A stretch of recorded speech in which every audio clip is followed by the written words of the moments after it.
It would have been much easier for José Luis Martinez, once he received the email with the enclosed PowerPoint about the new segmentation model, to push it down the line to his subordinates, asking them to communicate it to their subordinates and claim mission accomplished.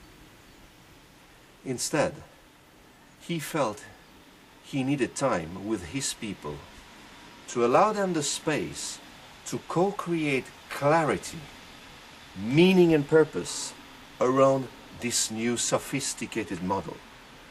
That meant everyone in the organization, from the janitor to the management team member, should understand the impact, significance of this new model on their work and how their work should change and evolve in order to actively support the new strategic intent.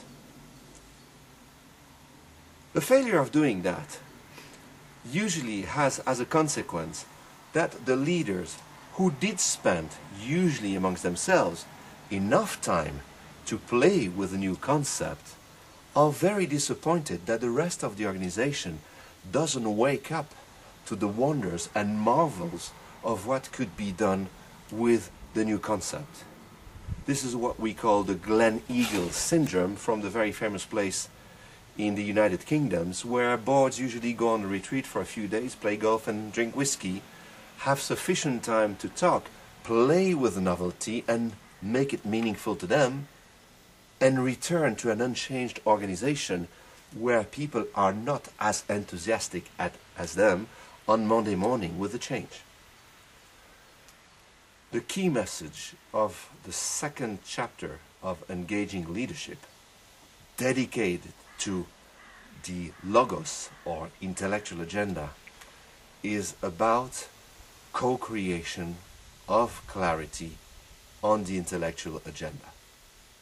Very often, leaders are concerned about sharing the intellectual agenda with their team, thinking that people will try to replay McKinsey, will try to replace the consultant.